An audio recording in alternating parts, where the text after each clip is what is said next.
warahmatullahi wabarakatuh. Perkenalkan, nama saya Irfan Tersida dari Matematika 2022A dengan tingkat terakhir 013. Di sini, saya akan menjelaskan materi tentang Pancasila sebagai ideologi bangsa dan negara Indonesia. Secara etimologis, ideologi berasal dari bahasa Yunani eidos dan logos.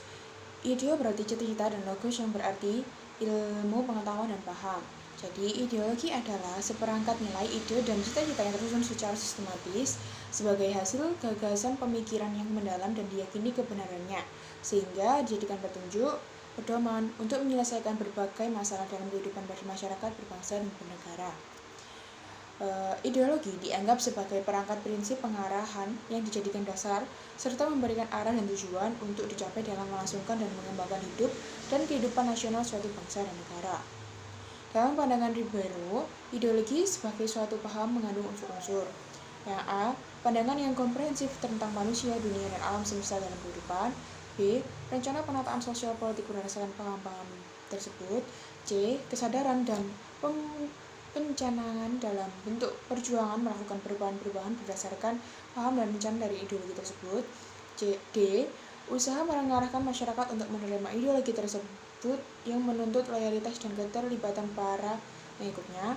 E. Usaha memobilisasi seluas mungkin para kader dan massa yang akan menjadi pendukung ideologi tersebut. Pandangan sedikit berbeda disampaikan Thomson bahwa ideologi mengandung 3 unsur utama, yaitu adanya penafsiran atau pemahaman terhadap kenyataan. B. Memuat seperangkat nilai atau keyakinan moral. C. Memuat orientasi pada suatu tindakan. Mengkaji ideologi rasanya kurang komprehensif jika tidak memaparkan tentang dimensi-dimensi yang melingkupinya. Dimensi itu adalah sebagai berikut. A. Realitas, mencerminkan kemampuan ideologi untuk mengagresikan dan mengadaptasikan nilai-nilai yang hidup dan berkembang dalam masyarakat. B. Idealisme, kadar atau kualitas idealisme yang terkandung di dalamnya mampu menggugah harapan, optimisme, dan motivasi bagi para pendukungnya sehingga gagasan-gagasan pokok yang terkandung di dalamnya benar-benar diyakini pasti dapat terwujud dalam kenyataan. C. Fleksibilitas, hal ini mengandung arti bahwa ideologi harus mampu mengikuti perkembangan zaman akan tetapi tanpa mengubah jati diri yang sesungguhnya. Perubahan akan terus terjadi sehingga yang akan ada sepanjang masa adalah perubahan itu sendiri. Ideologi Pancasila di tengah ideologi lain. Yang pertama, ideologi Pancasila. Ideologi Pancasila berdasarkan pada hakikat sifat kodrat manusia sebagai makhluk individu dan makhluk sosial. Oleh karena itu, dalam ideologi Pancasila mengakui atas kebebasan dan kemerdekaan individu, namun dalam hidup bersama juga harus mengakui hak dan kebebasan orang lain secara bersama, sehingga dengan demikian harus mengakui hak-hak masyarakat. Dapat dikatakan bahwa ideologi mempengaruhi cara suatu bangsa mengatasi masalah pada bidang politik, ekonomi, sosial, budaya, dan pertahanan dan keamanan. Pada era globalisasi yang terjadi ini telah membawa dampak yang luas dalam kehidupan manusia. Dampak tersebut tidak hanya dalam bidang budaya, ideologi, dan politik. Dalam bidang ideologi, kita melihat adanya 2 kekuatan ideologi besar, yaitu ideologi liberalis dan ideologi komunis. 2 tersebut telah menjadi kekuatan dunia selama beberapa dekade yang dipelopori oleh Amerika Serikat dan Uni Soviet. Namun, dalam era globalisasi yang sedang berjalan dewasa ini, ideologi komunis tidak mampu bertahan lama. Dukungan dan keyakinan bangsa Indonesia terhadap Pancasila bisa kita lihat dalam sejarah dari Pancasila itu sendiri. Sebagai ideologi, Pancasila diambil dari pandangan hidup bangsa, yang nilai-nilainya diambil dari sosial budaya Indonesia sendiri. Dengan dijadikannya pandangan hidup bangsa, berarti nilai-nilai Pancasila telah diyakini keberadaannya oleh bangsa Indonesia dan dijunjung serta diterima oleh masyarakat Indonesia. Yang kedua, ideologi liberalisme. Ideologi liberalisme berpangkal pada ontologis bahwa manusia pada hakikatnya adalah sebagai makhluk individu yang bebas.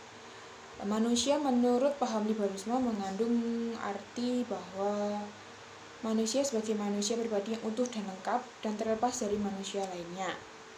Manusia sebagai individu memiliki potensi dan senantiasa berjuang untuk dirinya sendiri. Yang ketiga, ideologi sosialisme komunis. Masyarakat komunis masa depan adalah masyarakat tanpa kelas, yang dianggap akan memberikan suasana hidup yang aman dan tentram dengan tidak adanya hak miliki pribadi atas alat produksi dan dihapusnya pembagian kerja. Berbagai macam konsep dan paham sosialisme sebenarnya hanya paham komunislah sebagai paham yang paling jelas dan lengkap. Paham ini adalah sebagai bentuk reaksi atas perkembangan masyarakat kapitalis sebagai hasil dari ideologi liberal. Berkembangnya paham individualisme liberalisme yang berakibat munculnya masyarakat kapitalis menurut paham ini mengakibatkan penderitaan rakyat, sehingga komunisme muncul sebagai reaksi atas penindasan rakyat kecil oleh kalangan kapitalis yang didukung pemerintah. Sebagai ideologi terbuka, berarti Pancasila bisa menerima pendapat-pendapat yang hidup dalam masyarakat dan memberi kesempatan kepada setiap orang untuk dapat memahami serta berpartisipasi dalam pembangunan sebagai pengamalan Pancasila. Pancasila sebagai ideologi terbuka dalam arti nilai-nilai Pancasila tidak dipaksakan dari luar, melainkan digali dan diambil dari kekayaan rohani, moral, dan budaya bangsa Indonesia. Hal ini menyebabkan Pancasila mampu menyatukan bangsa Indonesia yang terdiri atas berbagai suku, adat, dan kebudayaan serta agama.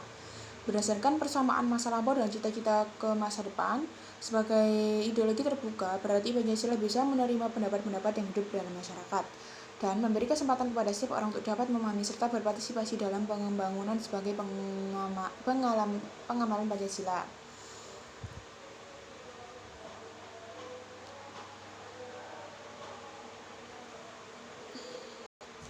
Dalam wacana politik internasional yang tidak menentu dan globalisasi bersama dengan gagasan-gagasan yang tidak seimbang, saat ini telah menyebabkan bangsa-bangsa dunia ketika dalam posisi sulit, terutama dalam rangka mempertahankan jati dirinya.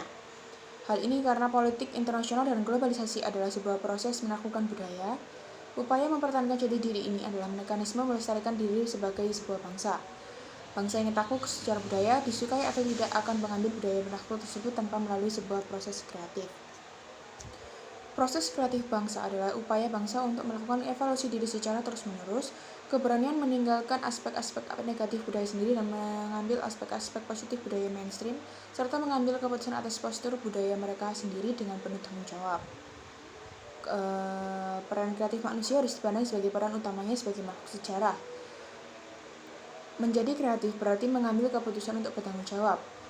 Kewenangan kreatif ini dipijakkan kepada kapasitas kreativitasnya, yaitu kepekaan dan kepedulian terhadap lingkungan, termasuk pasangan lainnya, kesanggupan untuk melayani orang lain secara tidak diskriminatif, kejujuran untuk melakukan evaluasi diri secara terus-menerus, kekayaan imajinasi untuk menyediakan alternatif pemecahan masalah, kecerdasan untuk menilai kelayakan rumusan pemecahan masalah tersebut, keberanian untuk memilih pemecahan masalah dengan penuh tanggung jawab, dan keterampilan untuk melaksanakan pemecahan masalah tersebut secara etis, terutama dalam sebuah lingkungan yang majemuk. Kesimpulannya, suatu ideologi akan mampu mempunyai ketahanan jika ideologi tersebut didukung oleh masyarakat bangsanya. Dukungan tersebut akan semakin kuat bila ideologi tersebut diyakini kebenarannya. Keyakinan akan kebenaran itu akan semakin kokoh jika ideologi tersebut memang mengandung kebenaran. Sebagai ideologi, Pancasila diambil dari pandangan hidup bangsa yang nilai-nilainya diambil dari sosial budaya bangsa Indonesia itu sendiri. Dengan dijadikannya pandangan hidup bangsa, nilai-nilai Pancasila telah diyakini kebenarannya oleh bangsa Indonesia dan dijunjung serta diterima oleh masyarakat Indonesia. Sekian dari saya. Wassalamualaikum warahmatullahi wabarakatuh.